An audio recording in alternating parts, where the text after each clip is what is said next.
मरियम नवाज साहिबा को एतराज ये है कि दूसरी जमातें पंजाब में आके वोट क्यों मांग रही हैं। मैं कहता हूँ शर्म आनी चाहिए पार्टियों को। मियां नवाज शरीफ ने बड़ी ज्यादती की है वोट को इज्जत का दो का नारा छोड़कर। मैंने तो बावलनगर जिले में इतनी मिजरी देखी है अपने हल्के में, इतनी मुफलिसी देखी है। नून लीग का उम्मीदवार है, वो 10 साल से अपने हल्के में नहीं आया। साहब हमारे साथ हैं और डॉक्टर हसनैन जावेद हमें ज्वाइन कर रहे हैं।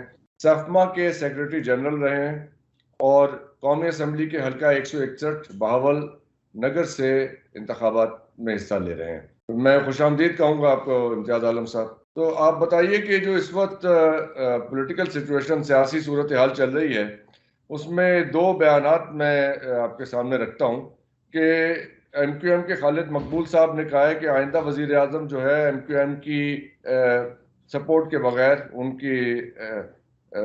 उनके बगैर नामुमकिन होगा बनना। और मरियम नवाज साहिबा को एतराज ये है कि दूसरी जमातें पंजाब में आके वोट क्यों मांग रही हैं। तो ऐसी सूरत हाल है। आप बताइए कि ये जो इंतखाबात होने जा रहे हैं, इसमें आप किस पार्टी का पलड़ा ज्यादा भारी देखते हैं?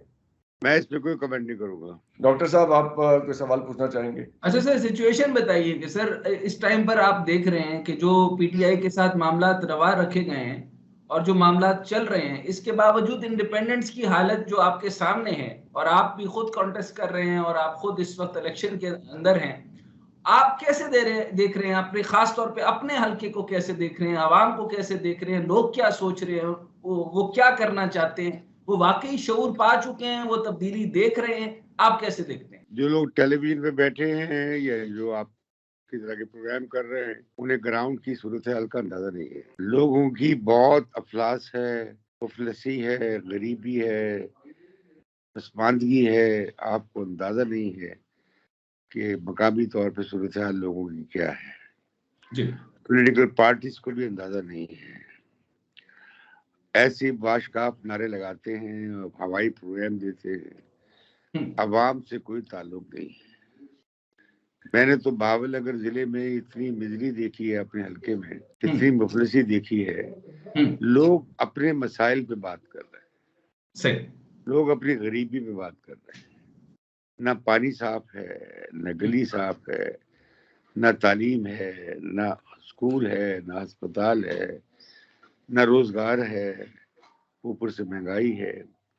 और मैं आपको एक और बात बताऊं कि ये नून लीग का ख्याल है, उनके खिलाफ बड़ा एंटी इनकम्बेंसी फैक्टर है। यानी उनकी जो पिछली हुकूमत का के खिलाफ बड़ा रद्दमल है। उनके मेंबर ऑफ असेंबलीज अपने हलकों में नहीं गए हैं, अपने लोगों को नहीं देखा है। ये जो इलेक्टेबल्स हैं, ये नासूर हैं सियासत का। इन्होंने भी इलेक्टेबल्स पकड़े हुए हैं। इलेक्टेबल्स के खिलाफ बहुत नफरत है। यहाँ जो हमारे मध्य मुकाबिल नून लीग का उम्मीदवार है, वो 10 साल से अपने हल्के में नहीं आया। यहाँ पे जो उनका एमपी है, वो खुद ठेकेदार भी है, एमपी भी है। अच्छा, तो बहुत उनके खिलाफ ये फरमाइएगा कि ये जो भारी भरकम जो, मतलब ये तो खलाई बातें हैं ना, जो मंशूर के अंदर है ही नहीं ना। आईएमएफ के पास खजाना है, खजाना जो है वो कौमी असम्बली में आकर भी खजाना अवाम के हाथ में या अवामी रिप्रेजेंटेटिव के हाथ में नहीं आएगा, मामला अलग से चलेंगे। इस टाइम पे 136 के करीब मुस्लिम लीग नून के जो है, उन्होंने कहा कि पंजाब से हम सीटें निकालेंगे फेडरल की। और आप मुझे ये फरमाइएगा, इसी तरीके से जो है बिलावल साहब कह रहे हैं वो 172 का फिगर दे रहे हैं। मुझे ये बताइए कि इंडिपेंडेंट, और सारा वो काउंट कर रहे हैं, खासतौर पे बिलावल भी और नवाज शरीफ भी, यानी आने वाली हॉर्स ट्रेडिंग के ऊपर कि सारे के सारे इंडिपेंडेंट वो उचक लेंगे। आप क्या समझ रहे हैं कि ये ऐसा हो पाएगा? देखें, अगर सियासी पार्टियां आजाद उम्मीदवारों पे अपनी सियासी हिकमत अमली की बुनियाद रखेगी तो अफसोसनाक है। पीपल्स पार्टी को उन्होंने पंजाब में छोड़ दिया और बहुत बेरहमी से छोड़ा। पीटीआई के लोग बेचारे बहुत दबाव में हैं। उन्हें उम्मीदवार भी ऐसे मिले हैं जो पीटीआई के साथ नहीं हैं। इस इतवार को हमें पीटीआई के उम्मीदवार ज्यादातर हलकों में इमरान खान के लिए या पीटीआई के लिए बाहर निकलते नजर नहीं आएंगे। मैं अपने जलसों में मुतालबा कर रहा हूँ कि भाई देखिए, ये इंतखाबात ढकोसला हो जाएंगे अगर आप एक पार्टी को मैदान से निकाल देंगे और दूसरी पार्टी को सर पे चढ़ा देंगे। ये जमहूरियत नहीं है और ये एक ढकोसला हो जाएगा।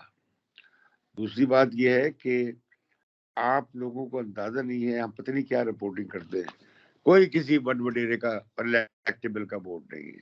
अच्छा, मैं अपने हल्के में फिर रहा हूँ अभी, क्योंकि हमें तो सर यही कुछ पता होता है कि ये सब इलेक्टेबल्स हैं।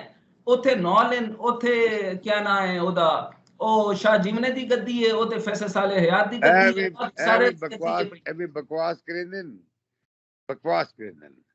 मैं फिर के आया हूँ लाले कुएं इलाकों में, आकू के इलाकों में, जो यहाँ के फ्यूडल्स हैं। जी सर। और जी फलां जगह तो राजपूत बिरादरी ने फैसला कर दिया है, फलां जगह जोइयों ने फैसला कर दिया है। कसम खुदा की अवाम आजाद हैं, वो इनसे नफरत करते हैं, पार्टियां उनके पास पहुंचती नहीं है। मैं आपको बताऊं, मैं लेकिन सर आखिर पे वो ये कहते हैं कि आखिर जड़ी बिरादरी है वो फलां टांगा चढ़ गई है, तो फलां टांगा वो चढ़ गई है। तो ये जो सर बिरादरी का जो कॉन्सेप्ट है, वो कहते हैं कि जनाब बिरादरी से तो ये लोग निकल ही नहीं रहे, ये आटा बड़ी रकमें देके हम आखिरी वोट जीत जाएंगे। हमारे सहाफियों का और मीडिया का जो जोग्राफिया है बहुत खराब है। ये न्यूज रूम में बैठकर या टॉक शो में बैठकर, जब मैं खुद सहाफी रहा हूँ और कसम खुदा की मेरा अवाम से कोई राब्ता नहीं था। अच्छा, ये बड़ी जबरदस्त बात, किसी का भी राब्ता नहीं। ये सुबह उठते हैं, 10 अखबार पढ़ते हैं, 20 टेलीविजन देखते हैं, फिर स्टूडियो चले जाते हैं, फिर घर आ जाते हैं। इन्हें कोई झूठ बोलते हैं जो ये इन्हें अवाम का पता है। मुझे तो पता लगा है, मैं आपको बताऊं कि जो मैं 95% हाथ में ला रहा हूँ, मैं door to door, man to man campaign कर रहा हूँ। ओके, पत्थर के हाथ हैं, यख बस्ता ठंडे हाथ। बिल्कुल दुरुस्त कह रहे हैं, बिल्कुल दुरुस्त। इंसान जिस तरह जिंदगी गुजार रहा है वो खौफनाक है। ना साफ पानी है, ना रोजगार है, ना मजदूरी का मुआवजा है, ना दवाई है, ना तालीम है, जौहर का पानी पी रहे हैं लोग। मेरे जिला तो पसमानदा तरीन जिला में आता है। बहावल नगर के मजाफात की बातें बता रहे हैं कि शहर की बात बता रहे हैं कि ये हालात है? शहर जौहर बना हुआ है, शहर का एमपी है और एमएनए है, वो खुद ठेकेदार है। अच्छा सर, एक तो ये बड़ी जबरदस्त बात है, एक तो आपने जबरदस्त पूरी उम्र के बाद एक बड़ी कन्फेशन दे दिया कि अब सहाफती जिंदगी गुजार चुके हैं और ये लोग जो है वो पार्टिसिपेंट ऑब्जर्वर नहीं है, न्यूट्रल ऑब्जर्वर है, यानी बाहर से बैठकर बातें करते हैं। अच्छा, अब आप क्योंकि हल्के के अंदर न्यूट्रल नहीं है। अच्छा, मैं पाकिस्तानी मीडिया अपनी आजादी खो चुका है। ये ढिंडोरची बन गए हैं ज्यादातर, सब नहीं ज्यादातर। एग्रीड बन गए हैं। अब आवाम इन्हें सुनते भी नहीं है। अच्छा, मैं आपसे इनकी बातों पे यकीन भी नहीं करता। आज पहले मैं एक पहली बात कर लेता हूं कि जो मेरी आज से कुछ अर्सा पहले मुझे झंग का हल्के का कुछ आइडिया है, जहां पर शेख वकास वगैरह और बाकी लोग जो है वो लड़ते थे। तो वहां पे तो यही इलेक्टेबल्स वाला मामला था और कुछ सहाबा से डरते थे और ये उनको पर वोट चला जाता था। यही बात होती थी कि फलाना टांगा चढ़ जामना है, बिरादरदारी, और यही चलता था। अब आपने कहा है कि सिचुएशन जो है वो मुकम्मल तौर पे डिफरेंट हो चुकी है, बदल चुकी है, तब्दीली आ चुकी है। सो सर, मुझे अभी जब हल्के में आप बैठे हैं तो ये अब लोग एक पूरा का पूरा एक प्लॉट क्रिएट किया गया और कहा गया है कि लोग इस दफा टर्नआउट कम होगा। मेरे एनालिसिस के मुताबिक, मेरे तजिए के मुताबिक या कैलकुलेशन के मुताबिक मुझे लगता है कि टर्नआउट बहुत ज्यादा आएगा और ये एग्रेशन में आएगा, ये गुस्से में आएगा कि अब आवाम जो है वो इलेक्टेबल्स को रद्द कर रही है। आप जो हल्के में बैठे हुए हैं, आप फरमाइए, आपको क्या लग रहा है आवाम से मिलकर? अगर इमरान खान ने बाइकआउट कर दिया, टर्नआउट कम होगा। दूसरी बात है, इमरान खान ने बाइकआउट ना भी किया तब भी टर्नआउट बहुत कम होगा। इमरान खान ने बाइकआउट कर दिया तो टर्नआउट ज्यादा और भी कम हो जाएगा। तो बात यह है कि जी नहीं, तो टोटल क्या बना, यानी ओवरऑल क्या हालात है? मतलब टर्नआउट कम रहेगा, लोगों को इस यानी इस इलेक्शन के ऊपर एतबार नहीं रहा। अब बहुत बड़ा वोटर्स की राय ये है कि उन्हें सियासतदानों पे पार्टियों पे यकीन नहीं रहा। हाँ, दूसरी बात ये कि इमरान खान खंबा खड़ा कर देगा, उसे वोट पड़ जाएगा, ये भी ठीक नहीं है। अच्छा, ये बड़ी ये भी important है। ये भी एक बकवास है, बिल्कुल झूठ है। अच्छा, हाँ, लेकिन सर इस टाइम पर जो बिलावल भुट्टो है वो इन खंभों के ऊपर ही तो जो है वो आंख लगा के बैठे और उन्होंने नंबर बताया 172 172 का कि मैं इसके साथ कौमी असेंबली में जाने वाला हूँ। यार देखो, पार्टियां अपने दावे करती हैं, उन्हें भी हक है, बाकी पार्टियों को भी हक है। लेकिन मैं आपसे वो राय पूछ रहा हूँ। मुझे नहीं समझ आती कि 172 सीट कैसे ले लेंगे वो। नहीं, वो कहते हैं खंभे सारे के सारे मैं लपेट लूंगा, और जरदारी साहब कह रहे हैं कि मेरा जाल बिछ चुका है। देखिए, ये इलेक्शन जो है साफ सुथरे नहीं हो रहा है। हाँ, वो तो बिल्कुल क्लियर बात है, सही कह और रहे हैं। दूसरी बात है, एक पार्टी को आपने निकाल दिया है जी, इलेक्शन से, दूसरी पार्टियां जो हैं सारी किंग्स पार्टियां बन गई हैं। हम्म, अब इमरान खान, अब नवाज शरीफ के दरमियान और बिलावल के दरमियान एक मुकाबला चल रहा है। जो पिया को भाएगा वो आ जाएगा, जो पिया को नहीं भाएगा वो नहीं आएगा। अच्छा, आपके हल्के से रेलेवेंट नहीं है, लेकिन मैं एग्जैक्ट आपको रिपोर्ट कर रहा हूं। मैंने हल्के के चंद लोगों से पूछा है, कायदा तौर पर सर, एक फाउंडेशन है एनजीओ के नाम पर, उसके साथ 5-5 हजार के चेक अटैच किए जा रहे हैं, इस तरह से लोगों को खरीदा जा रहा है।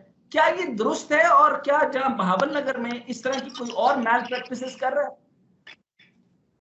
क्या मतलब? आप, मैंने आपकी पूरी आवाज सर, अलीम खान के हल्के के डायरेक्ट ही बता देता हूं। अलीम खान जिस हल्के से जा रहे हैं, वहां एक फाउंडेशन के नाम से, कोई नाम है उसकी वालदा का, उस फाउंडेशन के नाम के साथ एक चेक अटैच किया जाता है, 5,000 का चेक। हर घर में उसको फाउंडेशन के नाम से वो चेक दिया जा रहा है। इस तरीके से उसके एवज जो है वो आप उनका शनाख्ती कार्ड ले लेते हैं, कंफर्मेशन यानी कंफर्मेशन ले लेते हैं कि ये वोट इसको डलेगा। ये प्रैक्टिसेस चल रही हैं बाकी हल्कों के अंदर। आपने बहावल नगर में भी ये आईपीपी की तरफ से या पीएमएलएन की तरफ से या बाकी जगहों पे इस तरह की प्रैक्टिसेस देख रहे हैं? देखिए, यहाँ टिकट भी बिके हैं पार्टियों के। यहाँ पे उम्मीदवार 50-50 करोड़ 1-1 अरब रुपया खर्च कर रहे हैं। यहाँ पे आपको अंदाजा नहीं है कितनी सरमायाकारी हो रही है। ये लोग अवाम के पास नहीं जाते। ये लोग चौधरियों को और मलकों को और बड़े बिरादरियों के चीफ्स को पकड़ते हैं। ओके, उन्हें गांव के गांव खरीदने की कोशिश कर रहे हैं। बहुत पैसा लग रहा है। जब इतना सियासत में गंद आ जाएगा तो उसका नतीजा जमहूरी हुकूमत तो नहीं होगी, ये जमहूरी हुकूमत नहीं होगी। अच्छा, एक बात अब आपसे रिकमेंड आ गई है, मुझे ये बताएं कि आरपीओस के और इलेक्शन डे की साइंस मेरे से तो बहुत बेहतर आप जानते हैं। आपको पता है कि सारा इलेक्शन एक तरफ, इलेक्शन डे अलग। अब इंडिपेंडेंट्स हैं, आप समेत सारे इंडिपेंडेंट जो पीटीआई के साथ लड़े, उस दिन क्या करेंगे सर? मैं हकूक़ खल्क पार्टी का रुकन हूँ जी सर, उसके लाउड स्पीकर के निशान पे लड़ रहा हूँ। ठीक है सर, ठीक है ना, मैं इंडिपेंडेंट नहीं हूँ। Okay okay. दूसरी बात यह है कि मैं किसी हाइब्रिड हुकूमत का हिस्सा नहीं बनूंगा। ठीक हो गया। और मैं मुसलसल मुतालबा करता रहूंगा कि ये जो आप इंतखाब करा रहे हैं, आप इस इंतखाब की वक़्त खत्म कर रहे हैं, इसकी इज्जत खत्म कर रहे हैं, इसकी अब तहकीर कर रहे हैं। ये इंतखाबी अमल नहीं हो रहा है। समझना चाहूंगा आपकी इजाजत से कि इसकी जो इज्जत और तौकीर है वो कैसे बहाल की जा सकती है या बहाल रखी जा सकती है? अब नहीं हो सकती। तो मुक्तदरा क्या सोच रही है सर? तो इस तरह अगर ये जब मुक्तदरा क्या सोच रही है जब ग्राउंड्स पे हालात ये हैं, आवाम की हालत है, मुझे नहीं पता, उनकी गुर्बत की हालत ये है, पसमानदगी की हालत ये है, शहर के शहर, एक तो आप बहावल नगर मेरा ख्याल है कि आज भी खुली नालियां पड़ी हैं हर जगह सर। मेरा ख्याल है रियासत पाकिस्तान को अपनी राया का लफ्ज इस्तेमाल कर रहा हूँ, राया, आजाद शहरी नहीं। उन्हें मालूम नहीं है कि उनकी हालत क्या है और वो क्या सोचते हैं। तो ऐसी सूरत उनका न रियासत पे एतमाद है, न कानून पे एतमाद है, न सियासी जमातों पे एतमाद है। मैं तो इस पे लगा हुआ हूँ कि उनका एतमाद हो। आपने सियासत पे एतमाद करना शुरू बताई है। मुझे बहुत अच्छी लगी आपकी। एक तो ये यानी मैं ये कह सकता हूं कि आप ये जो काविश करने जा रहे हैं ये एक शौरी काविश है। आप लोगों से मिल रहे हैं और आपने यकीनी तौर पे उनका करीब से दर्द देखा है। अच्छा, मुझे बताएं इसका क्या तरीकाकार होगा, इसका हल क्या है, इसका सोल्यूशन क्या है, किस तरह जाएंगे? फॉर एग्जांपल ये जमहूरी मामला तो आपके सामने है, ये तो बिरादरी और इलेक्टेबल से निकल चुके हैं। मामला जिन्होंने मुक्तदारा ने हुकूमत बनानी है वो किस तरह बनेगी? मेरिटोक्रेसी का भी मामला उनके हाथ में है, मामला किस तरह बनेगा? एक ग्रैंड हाइब्रिड रिजीम बनाया जाएगा और ग्रैंड हाइब्रिड रिजीम, जी ग्रैंड हाइब्रिड रिजीम, यस। अच्छा, तो मैं तो उसके हक में नहीं हूँ कि पाकिस्तान में ये पाकिस्तान में जो चल रहा है ड्रामा ये खत्म होना चाहिए। इससे मुल्क आगे नहीं जाएगा, इससे सियासी इस्तेकाम नहीं आएगा और माशी इस्तेकाम भी नहीं आएगा। हमारे मुल्क की माशी हालत क्या है जरा गौर करें। सिर्फ 5700 अरब रुपए का तो सिर्फ तवानाई के शोबे का नुकसान है। बिल्कुल। और आप अपना कर्ज की किस्त अदा करने के बाद आपके खजाने में ढेला नहीं है वफाकी हुकूमत के पास। आप किस्सा चलाएंगे। अब मेरा जो जिला है भावनगर, ये पसमानदा तरीन जिला में शामिल है। यहाँ जो गुर्बत की सिता से लाइन खत्ते गुर्बत से लोग नीचे है वो 60% है, 60%। यस, मेरे जिले में जो वाटर बॉर्न डिजीजेस यानी गंदे पानी पीने से जो बीमारियां होती हैं उनकी अफवात की शरह पाकिस्तान में सबसे ज्यादा है। 6 से 8 लाख नौजवान बेरोजगार हैं। 75% नाखाना है। भावनगर शहर में गंदा पानी और जौहर का इसका सीवरेज का पानी और पीने का पानी मिला हुआ है। तो ये सवाल आपके हलके के लोग अपने जो पहले नुमाइंदे मुंतखब करते रहे हैं उनसे कभी नहीं पूछा उन लोगों ने ये सवाल कि भाई हमारे हिस्से के पैसे कहाँ गए? अब वो उनसे वो तो मिलते नहीं है उन्हें, वो जागीरदार हैं, वो फ्यूडल हैं, वो इलेक्टेबल जो होते हैं कहते हैं। अच्छा, ये अपने हल्के की और ये शर्म आनी चाहिए। मैं कहता हूँ शर्म आनी चाहिए पार्टियों को। पीटीआई ने किसे वोट दिए, टिकट दिया है? एक और जागीरदार को। अब पीएमएलएन ने किसे टिकट दिया है? जागीरदार को। उन्हें ना हमसे गरज है, बल्कि वो हमारी बात से ये लग रहा है कि ये जो सियासी पार्टियां हैं, जो जितनी बड़ी पार्टियां हैं, वो खुद कंसोलिडेट कर रही हैं, मजबूत कर रही हैं जागीरदारी निजाम को। यस, पंजाब में आप ठीक कह रहे हैं, आप ठीक कह रहे हैं। ये अवाम को गुलाम रखना चाहते हैं। आजाद, देखिए जमहूरियत का बुनियाद क्या है? आजाद शहरी, फ्री इंडिविजुअल, आजाद शहरी। और आजाद शहरी ये नहीं चाहते, ये चाहते हैं रजवाड़े हैं, ये जागीरदार हैं। ये ऊपर भी कोई आप देखते नहीं पार्टियां, खानदानी पार्टियां बनी हुई है। बिल्कुल ऐसे नून लीग में सिर्फ 5 आदमी हैं फैमिली के।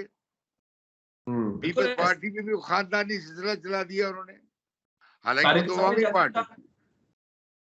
अब इमरान खान के बच्चे बाहर है, शुक्र है, लेकिन इमरान खान की पार्टी जो है टिकट देती है किन्हें जो उनके अब भी साथ नहीं है। अगर वो जीत गए तो अगले दिन वो कहेंगे जी आप जो भी हुकूमत होगी उसमें शामिल हो जाएंगे। तो यानी कि जो अगर उनके गरीब आदमी तो एमएनए बन जाए तो उसको तो असेंबली के अंदर नहीं आने देते सर। उसके पास हो तो टिकट शायद निकले, मोटरवे की टिकट उन्होंने महंगी कर दी है। जीटी रोड से जाए तो वो गरीब आदमी क्या करेगा? कहते ये है कि एक गरीब आदमी खुद इतना गरीब है तो हमारा हक लेकर उनसे कैसे लेके देगा? पीएसडीपी फंड कैसे लेकर देगा? हल्के का जो है वो हकूक का जो पैसा है वो कहां से लगा के देगा? डेवलपमेंट अखराजात है वो कैसे लेके देगा? ये क्या माइंडसेट है? देखिए बात ये है, जब तक अवाम बेशऊर रहेंगे, गैर मुनज़्ज़म रहेंगे, ये जुल्म के दास्तान चलती रहेगी। तब्दीली, देखिए भुट्टो साहब ने तब्दीली की बात की, उन्हें फांसी लगा दी गई। बेनजीर को सड़क पे गोली मारवा दी गई। बिल्कुल ठीक, इमरान खान पे 100 मुकदमा बना दिए गए। बिल्कुल ठीक। जब तक अवाम तब्दीली नहीं चाहेंगे, अवाम तब्दीली नहीं लाएंगे, अवामी राज नहीं आएगा, डेमोक्रेटिक राज नहीं आएगा। अच्छा, एक सख्त सवाल अगर आप इजाजत दें, एक सख्त सवाल करूं कि जब भुट्टो साहब को फांसी दी जानी थी, बीबी साहिबा शहीद हो गई, खान साहब अंदर चले गए, ये तालिबे इल्म और ये बोलने वाले जो चंद टीवी पे नजर आते हैं, ये तो कुछ शऊर की बातें करते हैं, अमूमी तौर पे क्या अवाम जो है वो इन लोगों के लिए निकलती भी है? देखिए, आपने अवाम को अपना समझा हो, उनके दुखों की बेसांझ की हो, तो अवाम आपके निकलेंगे। भुट्टो के लिए थोड़े अवाम निकले थे। मैंने 5 साल जेल गुजारी है ज़िया-उल-हक के दौर में, ज़िया-उल-हक के दौर में 5 साल, पूरे 5 साल। अच्छा। सिर्फ एक पेशी हुई थी। 6 महीने मैंने एक -2 डिग्री टेम्परेचर में गुजारे हैं, अरे बगैर किसी गर्म कपड़े के। तो बात यह है कि अवाम पे यकीन किया जाए, अवाम को मुनज़्ज़म किया जाए, मुनज़्ज़म किया जाए। बहुत ये पीपल्स पार्टी ने पंजाब में और पीपल्स पार्टी ने बड़ी ज्यादती की, ये अवाम से हट गया है। बिल्कुल सही। ये नवाज लीग तो पैदा ही ज़िया-उल-हक के दौर में हुई है। तो आप गैर जो सियासी बगावत बात इंतखाबात कर के रहे हैं, आप गैर उन सियासी जगहों पे जा रहे हैं। इंतखाबात के नतीजे में आए। ये तो क्यू लीग टाइप पार्टी थी ना, जिस तरह इनके खिलाफ नवाज के खिलाफ क्यू लीग जैसे बना दी गई। तो मैं समझता हूँ कि ये मियां नवाज शरीफ ने बड़ी ज्यादती की है, वोट को इज्जत का दो का नारा छोड़कर। वो सियासत सिर्फ चले थे, वो अच्छी थी, लेकिन छोड़ दिया उन्होंने। वफादार थे, इनके अरबों रुपए के वफादार थे, माफिया के साथ वफादार थे सबके। अच्छा, लेकिन एक मुफादात की बात बताएं, बिलावल भुट्टो उस जगह पे गया, यानी मैं अल्लामा ताहिरुल कादरी की बात कर रहा हूं, जिन्होंने 14 खून का हिसाब मांगना था, वो तो चले गए। इसके बाद अब जो है वो उन्हीं के खिलाफ धरना दिया था, फिर अब उन्हीं को वेलकम करके उन्हीं का हल्का दे रहे हैं। यानी अल्टीमेटली हर मुल्ला, हर पार्टी, हर आदमी को आखिरकार अपना मुफाद चाहिए। देखिए, मैं मुल्लाओं की बात तो नहीं करता, मुल्ला सियासत में भी आए हैं, जहाद में भी आए हैं, और ज़िया-उल-हक के जमाने से इनकी चांदी लगी हुई है, खूब माल बनाया है, खूब जहाद का मनोसलवा इकट्ठा किया है। तो मैं उनकी बात तो नहीं कर रहा। नहीं, मैं उनकी बात कर रहा हूं, उन्होंने 14 कत्ल करवा दिए सर। उनके 10 नुकात अच्छे हैं, सामने तो लाए ना उनकी पूरी तफसीलात। मैंने तो बतौर में एक उम्मीदवार के मैंने पूरा मैनिफेस्टो दिया है। कौमी भी मार्क्सिस्ट चार्टर भी दिया है, मैंने इकोनॉमिक चार्टर भी दिया है, मैंने पॉलिटिकल चार्टर भी दिया है, मैंने नेशनल सिक्योरिटी और खारजा पॉलिसी का चार्टर भी दिया है, और बहावलनगर के लिए भी चार्टर दिया है। और मैं वो आवाम में, मैं तो सिर्फ सियासी कैंपेन कर रहा हूँ। मुझे कामयाबी नाकामी से कोई ज्यादा वो नहीं है। मेरा मोटिवेशन तो है कि आवाम को शऊर दिया जाए, उन्हें मुनज़्ज़म किया जाए, और उन्हें बताया जाए कि आप ही इस मुल्क के असल मालिक हैं, आप मुझे इसी चीज की खुशी है कि आप टकराने जा रहे हैं और शऊर देने जा रहे हैं। वैसे एक बात बताइए कि जिनके साथ आप टकराने जा रहे हैं आपके मुकाबले में, वो जागीरदार कौन कौन से हैं जिनके साथ आपने टकराने की जुर्रत फरमाई है? आपके मध्य नारा लग रहा है ना लाले का जो नून लीग से है, ना आकू का जो के पीटीआई से है। अच्छा, वोट इम्तियाज गिलानी था। पीटीआई वाला भी जागीरदार है? यस, वो जागीरदार भी है और सगीर भी है। यही तो मसला है। यही तो फिर डॉक्टर साहब, अब आप अगर कंक्लूड कर लें डिस्कशन, क्योंकि हमें इशारा हुआ कि मेरा आखिरी सवाल सिर्फ यही है सर, आप अपना आखिरी जुमला फरमाइएगा कि इस अवाम को आप सिंगल, अगर 2 स्टेटमेंट्स में अगर आप दें जवाब, इनको बताएं कि इनको अपना शऊर और हक कैसे लेना है, ये गुलाम से आजाद इंसान कैसे बनेंगे। ये पूरी बहुत बड़ा समाजी और सियासी इनकलाब की जरूरत है, पूरी काया पलट की जरूरत है, पूरे निजाम को बदलने की जरूरत है, हर दुख को इकट्ठा करके दुखों का बदावा करने की जरूरत जान।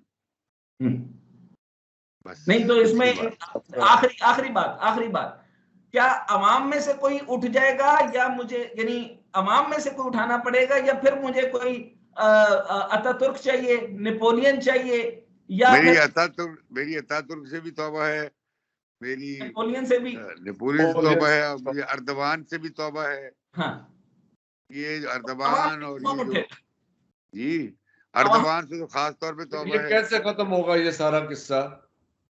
ये अवामी जो अवाम की तहरीक।